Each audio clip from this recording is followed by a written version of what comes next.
Hello dear student, कैसे हैं आप। मैं प्रकाश अठिया एक बार फिर से जेपी सर मैथ्स गुरु चैनल के साथ कक्षा 10वीं के संपूर्ण अध्यायों का एक सॉल्यूशन लेकर आया हूं, जिसमें आपको महत्वपूर्ण सूत्र देखने को मिलेंगे प्रत्येक अध्याय से। मेरे प्यारे छात्रों, बहुत ही मेहनत के साथ ये वीडियो मैंने बनाया है।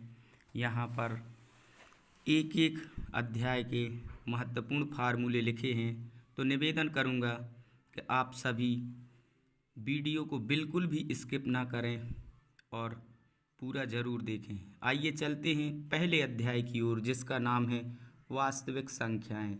ये आप देख पा रहे हैं, ये वास्तविक संख्याओं से रिलेटेड चैप्टर है। तो यहाँ पर पहला है यूक्लिड विभाजन।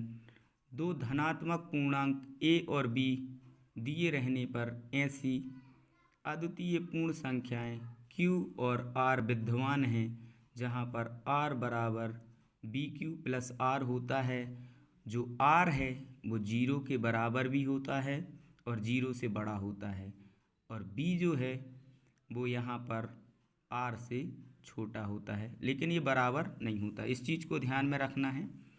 और किन्हीं दो धनात्मक पूर्णांक a और b के लिए HCF गुणित LCM बराबर AB होता है, मतलब दो संख्याओं का गुणनफल होता है। बात करेंगे परिमेय संख्याओं की। ऐसी संख्याएं जो P बटे Q के रूप में होती हैं या जिन्हें P बटे Q के रूप में लिखा जा सकता है, परिमेय संख्या कहते हैं। और इस चीज़ का ध्यान आपको विशेष रखना है, जो इसका हर होगा अर्थात Q 0 के बराबर नहीं होना चाहिए, तभी हम उसे परिमेय संख्या कह सकते हैं। अगला जो है दशमलव प्रसार। परिमेय संख्याओं का दशमलव प्रसार या तो शांत दशमलव प्रसार होता है या फिर अशांत होता है। तो सबसे पहले बात करेंगे शांत दशमलव प्रसार की। एक परिमेय संख्या होती है, उसका जो प्रसार होता है दशमलव का वो शांत होता है। दूसरा होता है हमारा अशांत। अशांत दो प्रकार से होता है, एक आवर्ती और दूसरा अनावर्ती। आपको मैं ये उदाहरण दे रहा हूँ। यहाँ पर आवर्ती दशमलव प्रसार वो कहलाता है जैसे 3 दशमलव के बाद ये 4 4 की पुनरावृत्ति हो रही है, मतलब वही संख्या बार बार रिपीट हो, तो ये हमारा अशांत और आवर्ती दशमलव प्रसार होता है।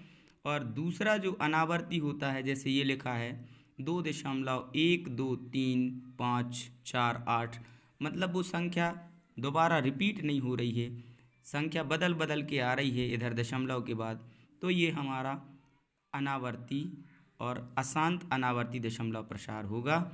और शांत का मतलब है एक निश्चित समय के बाद जब शेषफल 0 आ जाता है, जैसे ये लिखा है 4.57, इसके बाद ये आगे हल नहीं है, तो ये हमारा शांत दशमलव प्रसार है। उसके बाद आइए चलते हैं परिमेय संख्याएं। P बटे Q का दशमलव प्रसार शांत प्रसार कहलाता है यदि Q अभाज्य गुणनखंड के रूप में 2n square into 5m square के रूप में हो।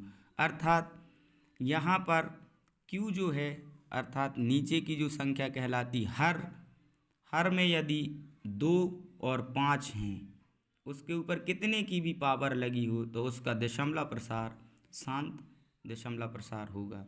और यदि इसका जस्ट अपोजिट है, यदि ये 2 और 5 नहीं होंगी हर में, जहाँ पर ये Q लिखा है, जैसे एग्जाम्पल के रूप में हम लिख दें कि 3/5, मतलब बटे में 5 आया है, उसका जो हर है, तो इसका दशमलव प्रसार शांत होगा, क्योंकि यहाँ लिखा है 2 और 5 आना चाहिए, तो उसका दशमलव प्रसार शांत होगा।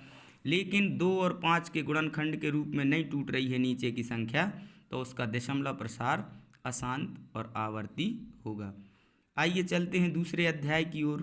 दूसरा अध्याय हमारा ये बहुपद है। तो बहुपद की घात क्या कहलाती है?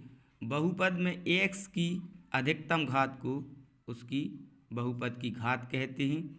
तो यहाँ पर हम बहुपद को 0 के बराबर नहीं लिख सकते कभी भी। जैसे एक बहुपद होता है ax plus b a x square plus b x plus c बराबर जीरो। बहुपद को बराबर जीरो नहीं लिखा जाता है, ये समीकरण के लिए बराबर में जीरो लिखा जाता है। तो हम बहुपद के लिए लिखेंगे a x square plus b x plus c, और यहाँ पर जो अधिकतम घात है, यहाँ पर आप देख रहे हैं ये दो की अधिकतम घात है 3x स्क्वायर 5x धन 4, तो इसकी जो घात है ये अधिकतम 2 होगी। रेखिक बहुपद की बात करें तो x की अधिकतम घात मतलब अधिकतम घात 1 की होना चाहिए, तो वो हमारा बहुपद रेखिक बहुपद कहलाता है। अर्थात रेखिक बहुपद की अधिकतम घात 1 होती है, द्विघात बहुपद की अधिकतम घात 2 होती है, और त्रिघात बहुपद की अधिकतम घात 3 होती है। उसके बाद में इसी चैप्टर पे बहुपदों के शून्यक और गुणांकों के बीच में संबंध यही लिखा है, ये लिखा हमने a x square b x plus c, ये एक बहुपद है। तो इधर मूलों का योग अल्फा प्लस बीटा बराबर होता है माइनस बी बटे ए, और मूलों का गुणनफल अल्फा इंटू बीटा बराबर होता है सी बटे ए। ये फार्मूला बहुत ही महत्वपूर्ण है, इससे संबंधित सवाल आपको देखने को जरूर मिलेंगे 13 फरवरी को जो गणित का पेपर है। उसके बाद में किसी बहुपद के शून्यक यदि अल्फा और बीटा हों तो यहाँ पर बहुपद के लिए जो फार्मूला होता है वो होता है x square minus alpha plus beta कोष्टक के अंदर, और एक्स का इंटू होता है प्लस में अल्फा इंटू बीटा। ये फार्मूला होता है यदि हमें शून्यक अल्फा और बीटा के रूप में दिए हों। उसके बाद में तीसरे अध्याय पे आते हैं, दो चरों वाले रेखिक समीकरण। दो चरों वाले रेखिक समीकरण का मतलब ये है कि यहाँ पर आप देख रहे हो ये ए एक्स और बी एक्स, ए एक्स पहला चर है, बी एक्स दूसरा चर है, और रेखिक मतलब अधिकतम घात 1 की हो। तो यहाँ लिखा है वह समीकरण जिसे a x plus b x plus c बराबर 0 के रूप में व्यक्त किया जा सकता हो, उसे दो चर वाला रेखिक समीकरण कहते हैं। यहाँ पर इसको हम 0 के बराबर रखेंगे क्योंकि ये समीकरण है, जबकि बहुपद को हम 0 के बराबर नहीं रख सकते हैं। दूसरा जो है दो चर वाले रेखिक समीकरण सरल रेखा को निरूपित करते हैं। भाई सरल रेखा बनेगी इन समीकरणों से। यदि दो सरल रेखाओं के लिए समीकरण दिया है a1 x plus b1 y plus c1 बराबर 0 तथा a2 x plus b2 y plus c2 बराबर 0, तो यहाँ पर 3 महत्वपूर्ण ये शर्तें हैं समीकरण के। तो ये जरूर आपको ऑब्जेक्टो या फिर इससे संबंधित सवाल आपको देखने को मिल सकते हैं पेपर में। तो यहाँ पर पहली जो शर्त है कि रेखाएं प्रतिच्छेदी होंगी और समीकरण के संगत युग्म होंगे और उसका अद्वितीय हल होगा। इसकी शर्त जो है ये है a1 बटे a2 बराबर नहीं है b1 बटे b2। अर्थात यहाँ पर रेखाएं आपस में प्रतिच्छेद करेंगी, सिर्फ और सिर्फ एक ही बिंदु पर प्रतिच्छेद करेंगी, इसके अलावा कोई दूसरा हल नहीं होगा, इसलिए इसका अद्वितीय हल हो जाएगा। दूसरा है रेखाएं संपाती संगत युग्म अपरिमित रूप से अनेक हल होंगे। संपाती रेखाएं वे रेखाएं कहलाती हैं जो एक दूसरे के ऊपर रेखाएं होती हैं, वो संपाती, अर्थात वो अपरिमित रूप से अनेक प्रकार से एक दूसरे से मिलती हैं, इसलिए समीकरण के अनेक हल होंगे। इसकी शर्त है a1 बटे a2 बराबर b1 बटे b2 और बराबर c1 बटे c2। तीसरा है समांतर रेखाएं असंगत युग्म और कोई हल नहीं। इसकी जो शर्त है a1 बटे a2 बराबर b1 बटे b2 बराबर नहीं है c1 बटे c2। इसी में एक चैप्टर है नाव की धारा के अनुकूल, मतलब जिस तरफ नाव चल रही है, नदी की जो धारा है उसी तरफ यदि नाव चलती है तो यहाँ पर x प्लस वाई होता है, और अगर वो प्रतिकूल की धारा किसी और चल रही है उसके धारा के विपरीत दिशा में अगर नाव चलाएंगे तो इधर हमें कार्य जो करना पड़ता है तो इधर माइनस का चिन्ह आ जाएगा, x माइनस वाई किलोमीटर प्रति घंटा होता है। ये दो फार्मूले भी आपको यहाँ पर इससे संबंधित सवाल आ सकते हैं। उसके बाद में जो हमारा अगला चैप्टर है द्विघात समीकरण, चौथा अध्याय है, इसमें द्विघात समीकरण ऐसा समीकरण जिसकी अधिकतम घात 2 हो उसे द्विघात समीकरण कहते हैं। यहाँ पर लिखा है a x square b x plus c बराबर 0 के रूप में समीकरण द्विघात समीकरण कहलाता है। और इसकी एक शर्त और होती है बेटा, यहाँ पर ये जो एक्स स्क्वायर है इसका मान कभी शून्य नहीं होना चाहिए। ये चीज़ बस शून्य नहीं होनी चाहिए, ये बी एक्स भी शून्य हो जाए और ये अचर पद भी शून्य हो जाए तो चलेगा, लेकिन इसका जो अधिकतम 2 की घात है इसका जो गुणांक है या फिर ये एक्स स्क्वायर का मान शून्य नहीं होना चाहिए। इसकी ये प्रमुख शर्त है। द्विघात समीकरण के शून्यांक ही इसके मूल कहलाते हैं और शून्यांक जो होते हैं हम बहुपद में शून्यांक बोलते हैं इन्हीं को, और समीकरण में इन्हीं को हम मूल के नाम से जानते हैं। जब समीकरण की बात करेंगे तो ये मूल कहेंगे और बहुपद की बात करेंगे तो इसे शून्यांक कहेंगे। और इसको यहाँ पर हल करने के लिए 2 विधियाँ बड़ी प्रचलित हैं। पहली है गुणनखंड विधि और दूसरी है पूर्ण वर्ग विधि। पूर्ण वर्ग विधि जिसे द्विघात सूत्र से हल करते हैं। द्विघात सूत्र एक गणितज्ञ थे श्रीधराचार्य जी, इनके द्वारा बनाया गया था पूर्ण वर्ग विधि को हल करने के लिए, जिसे अब द्विघात समीकरण या द्विघात सूत्र के रूप में जाना जाता है। तो ये आपका ऑब्जेक्टों में भी आ सकता है। यहाँ पे x बराबर minus plus minus B plus minus root of B square minus 4ac और सबके बटे में ये 2a होता है। अगला जो हमारा इसका फार्मूला है द्विघात समीकरण का, d बराबर बी स्क्वायर माइनस 4ac होता है, जहाँ पर d जो है वो विविक्त कर कहलाता है। अब इसमें मूलों की प्रकृति भी ज्ञात करने को आ सकता है कोई एक क्वेश्चन। तो पहला जो हमारा फार्मूला होता है, यदि बी स्क्वायर माइनस 4ac का मान 0 से बड़ा है अर्थात धनात्मक मान आता है, तो उसमें हमें 2 भिन्न और वास्तविक मूल मिलेंगे या वास्तविक हल होंगे। उसके बाद में दूसरा जो है, यदि बी स्क्वायर माइनस 4ac बराबर है 0 के, तो 2 समान और वास्तविक हल होंगे समीकरण के। उसके बाद में तीसरा है, यदि बी स्क्वायर माइनस 4ac का मान छोटा है 0 से अर्थात मान ऋणात्मक है, तो कोई वास्तविक हल नहीं होगा, अर्थात यहाँ पर समीकरण के काल्पनिक हल होंगे। बात करें 5 अध्याय की समांतर श्रेणी। समांतर श्रेणी में मैं आपको बताना चाहूँगा कि समांतर श्रेणी जो बनती है वो इस प्रकार से बनती है। प्रथम पद a होता है, द्वितीय पद a प्लस डी होता है, तृतीय पद a प्लस 2d होता है, और यहाँ पर ये अनंत तक दिया है लास्ट में डैश डैश करके। जो nवा पद होता है a प्लस ब्रैकेट के अंदर n माइनस 1 इंटू डी होता है, जहाँ पर a प्रथम पद होता है और d सार्वधातुक होता है। d जो होता है, d को निकालने का तरीका दूसरे पद में से पहले पद को घटा के हम d को निकाल सकते हैं। इसी प्रकार से हम तीसरे पद में से दूसरे पद को घटा के भी d निकाल सकते हैं। कोई श्रेणी समांतर श्रेणी तब कहलाती है जब उसके पदों के बीच का अंतर समान होना चाहिए। इसमें एक nवे सूत्र का फार्मूला होता है nवा पद या अंतिम पद, जिसे हम l या an के नाम से जानते हैं। इसके बराबर में होता है a plus n minus 1 into D. अगला जो हमारा फार्मूला होता है n पदों के योग का, तो Sn बराबर होता है n अपान 2 ब्रैकेट के अंदर 2a plus n minus 1 into D. और इसी का जो आखिरी फार्मूला है Sn बराबर n अपान 2a प्लस l। जब श्रेणी का हमें प्रथम पद और अंतिम पद दिया होता है और यहाँ पर n की संख्या दी होती है, तो यहाँ पर हम इस फार्मूले का उपयोग करते हैं।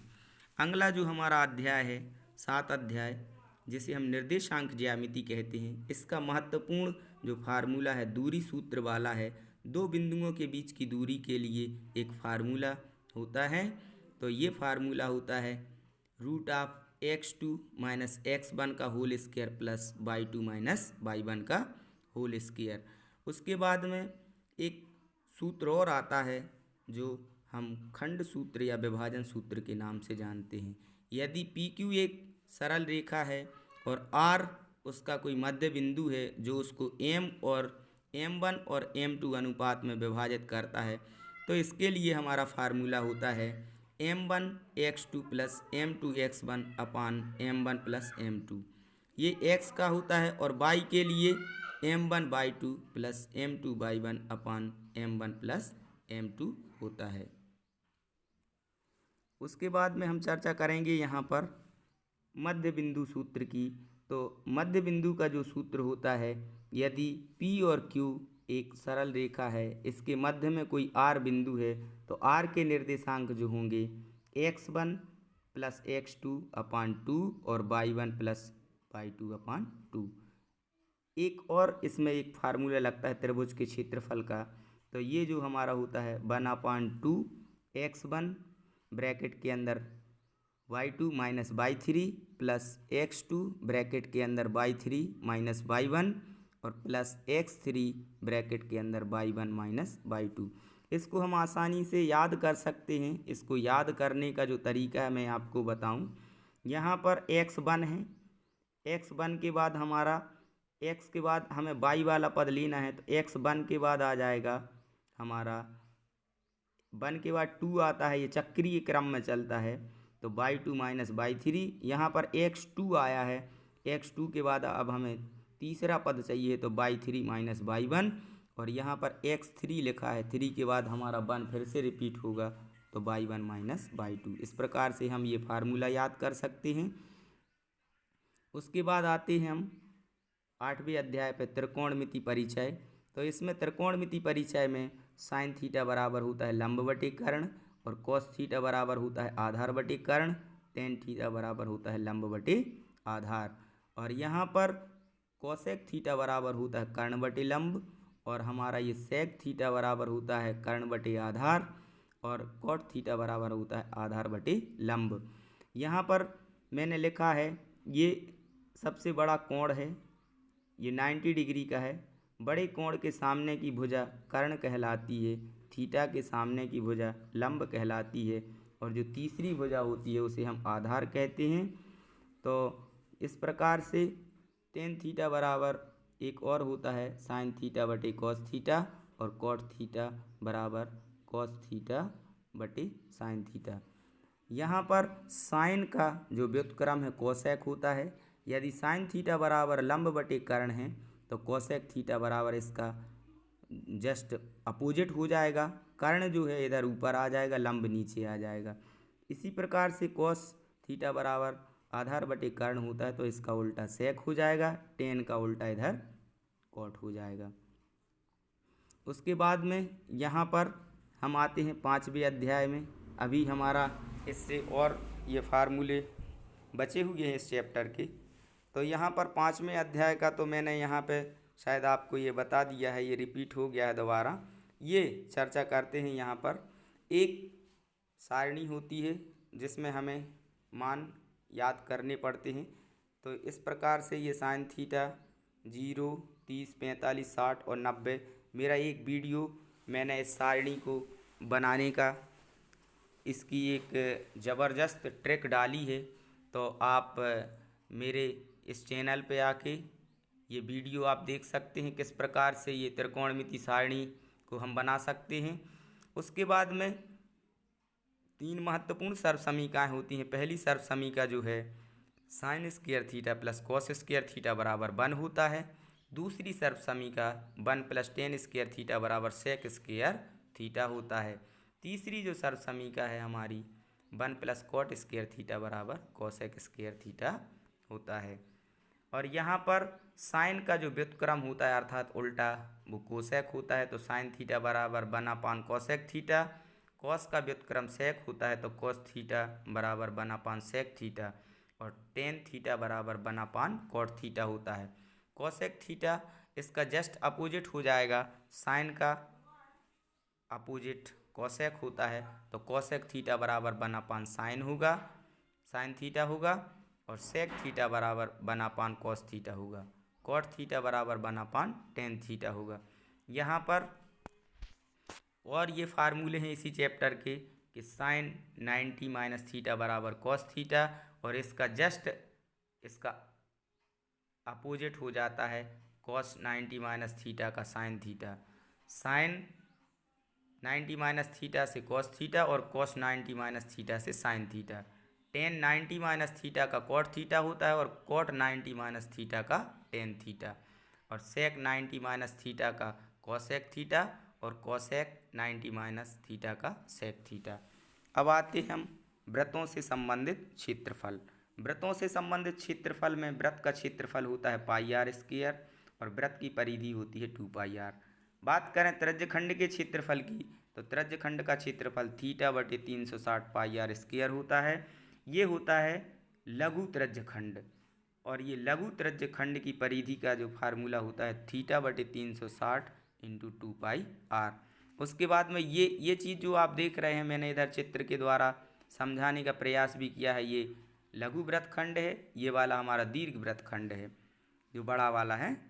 तो यहाँ पर दीर्घ वृत्तखंड का क्षेत्रफल होता है 360 माइनस थीटा बटे 360 पाई आर स्क्वायर और दीर्घ त्रिज्यखंड की जो परिधि होती है 360 माइनस थीटा बटे 360 और इंटू में होता है 2 पाई आर। अब यहाँ पर वृत्तखंड का क्षेत्रफल जो होता है वो त्रिज्यखंड का क्षेत्रफल माइनस त्रिभुज का क्षेत्रफल, अर्थात हम त्रिज्यखंड के क्षेत्रफल में से त्रिभुज का क्षेत्रफल को घटा देंगे तो हमें वृत्तखंड का क्षेत्रफल मिल जाएगा। वृत्त की परिधि का जो फार्मूला होता है उसको हम त्रिज्यखंड की परिधि में से वृत्त की परिधि को यदि घटा देंगे तो हमारा इधर वृत्तखंड की परिधि निकल आएगी। उसके बाद में अगला जो चैप्टर है पृष्ठीय क्षेत्रफल और आयतन, इसमें हम देखेंगे घन के बारे में। घन एक ऐसी आकृति होती है जिसकी सभी भुजाएं बराबर होती हैं। भुजा की लंबाई ए है तो इसका जो क्षेत्रफल हो जाएगा ये 6a स्क्वायर हो जाएगा और घन का आयतन होता है ए क्यू। घनाभ में लंबाई चौड़ाई और ऊंचाई रहती है, तीनों भुजाएं अलग अलग रहती हैं। तो इसका पृष्ठीय क्षेत्रफल जो हमारा बनेगा यहाँ पर 2 ब्रैकेट के अंदर L B plus B H plus H L होता है और इसका जो आयतन होता है L into B into H. उसके बाद चर्चा करेंगे हम बेलन की। बेलन वक्र पृष्ठ का मतलब होता है घुमावदार। तो बेलन जो होता है गोल होता है, घुमावदार होता है। तो यहाँ पर बेलन का जो वक्र पृष्ठ होता है वो होता है 2 पाई आर एच और संपूर्ण पृष्ठ 2 पाई आर और प्लस में 2 पाई आर स्क्वायर। ये 2 पाई आर स्क्वायर कहाँ से आया है? बेलन का जो ऊपरी सिरा होता है और निचला सिरा होता है वो वृत्ताकार होता है और वृत्त का क्षेत्रफल पाई आर स्क्वायर होता है। तो 1 पाई आर स्क्वायर और 1 पाई आर स्क्वायर मिलके इधर 2 पाई आर स्क्वायर और जोड़ दिया जाता है तो वो संपूर्ण पृष्ठ आता है। वक्र पृष्ठ में सिर्फ हम बेलन का गोलीय भाग लेते हैं, ना कि उसकी ऊपरी और निचली सतह को लिया जाता है। इसका जो आयतन होता है यहाँ पर आयतन होता है पाई आर स्क्वायर एच। उसके बाद में चर्चा करेंगे हम शंकु की। ये शंकु आप देख रहे हैं, इसमें ये त्रिज्या है, ये ऊंचाई है, ये एल तिर्यक ऊंचाई है।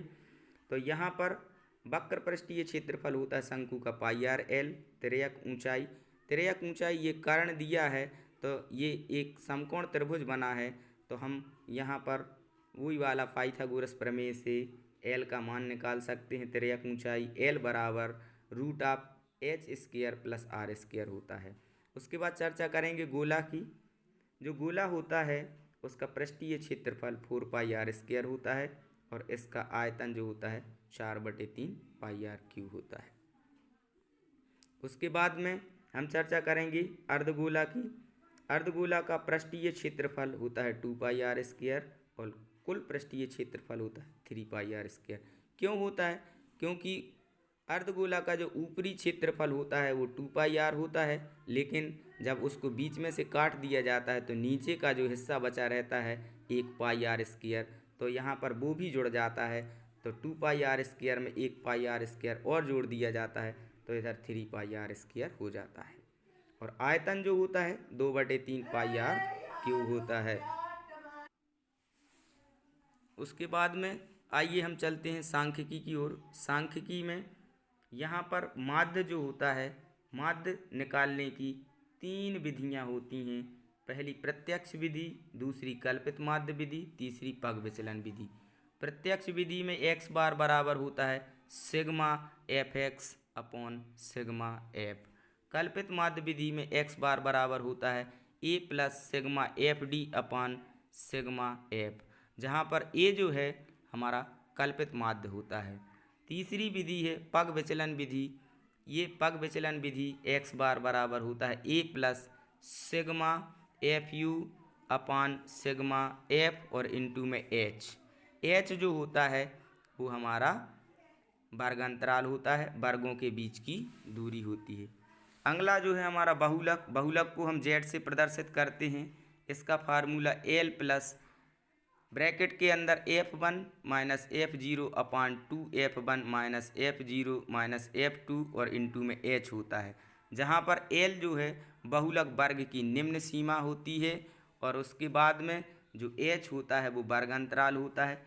f1 बहुलक वर्ग की बारंबारता होती है, f0 बहुलक वर्ग से ठीक पहले की बारंबारता और f2 बहुलक वर्ग से ठीक बाद की बारंबारता होती है। उसके बाद में ये माध्यिका या माध्यक एक ही चीज़ होता है।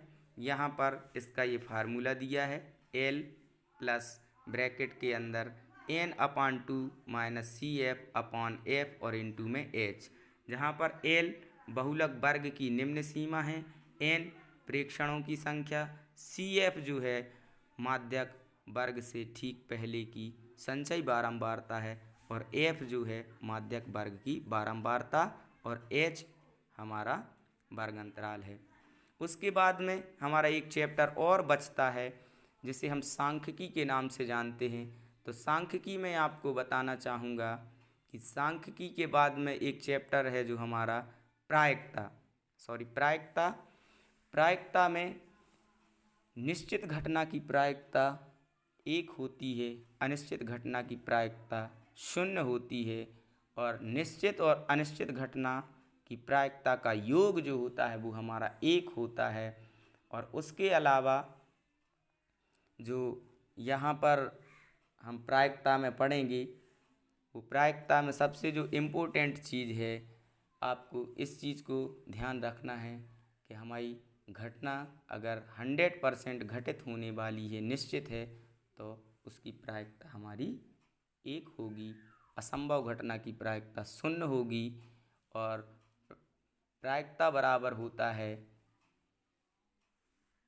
प्रेक्षणों का योग बटे कुल प्रेक्षणों की संख्या। इस प्रकार से ये बहुत ही महत्वपूर्ण फार्मूले हैं हर एक चैप्टर से, जो आपके लिए मैंने बड़ी ही मेहनत के साथ बनाए हैं। वीडियो को पूरा देखें और मेरी ढेर सारी शुभकामनाएं हैं आपके साथ। आपका पेपर बहुत अच्छे से जाए, पूरा आशीर्वाद और बहुत सारी शुभकामनाएं हैं। अंत में यही कहूँगा कि खुद ही को कर बुलंद इतना कि हर तकदीर से पहले खुदा बंदे से खुद पूछे, बता तेरी रजा क्या है, बता तेरी रजा क्या है। अपने आप को ऐसा मजबूत बनाएं, दुनिया में कुछ करके दिखाएं, ताकि अपने गुरु, अपने माँ बाप और आपके गांव वाले, आपका परिवार आप पर नाज करे। इन्हीं शुभकामनाओं के साथ आगामी 13 फरवरी गणित विषय के पेपर की आपको ढेर सारी शुभकामनाएं। बहुत बहुत धन्यवाद।